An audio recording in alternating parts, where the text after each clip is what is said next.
பாம்பன் புதிய ரயில் பாலத்தை பிரதமர் மோடி இன்று திறந்து வைக்க உள்ள நிலையில் புதிய பாலத்தில் பயணிப்பதற்கான ரயில் அலங்காரம் செய்யப்பட்டு மண்டபம் ரயில் நிலையில் தயார் நிலையில் நிறுத்தி வைக்கப்பட்டுள்ளது. இதுபற்றிய கூடுதல் தகவலை செய்தியாளர் விஸ்வநாதன் வழங்கிட கேட்கலாம். விஸ்வநாதன், வணக்கம். பிரதமர் எப்போது வருகை தர இருக்கிறார்? அவருக்காக தற்போது என்னென்ன சிறப்பு ஏற்பாடுகள் மேற்கொள்ளப்பட்டு வருகிறது? விவரிங்க.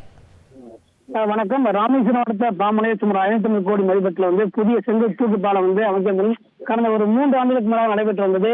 இந்த நிலையில் அந்த பணிக்கு நிறைவேற்றம் அடுத்து ரயில்வே துறை சார்பில் பல்வேறு கட்டங்களாக ஆய்வு நடத்தினாங்க. இந்த நிலையில் இன்னும் சற்று நேரத்தில் பாரத பிரதமர் திரு நரேந்திர மோடி அவர்கள் ராமேஸ்வரத்துக்கு வருகை பாம்பன் செங்குத்து தூக்கு பாலத்தை திறந்து வைத்து ராமேஸ்வரம் மக்களுக்கு ரயில் சேவையை அர்ப்பணித்துள்ளார்.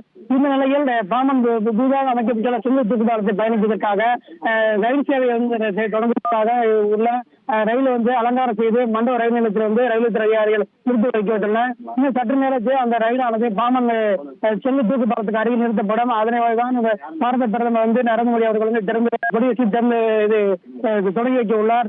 இதனையடுத்து பிரதமர் வருகை ஒட்டி ராமேஸ்வரத்தில் முழுவதுமே சுமார் ஒரு 4000க்கும் மேற்பட்ட போலீசார் பாதுகாப்பு ஈடுபட்டு வருவது மட்டுமில்லாது பல்வேறு துறை சார்ந்த அதிகாரிகளும் பாரத பிரதமர் வருகைக்காக காத்திருக்கின்றனர்.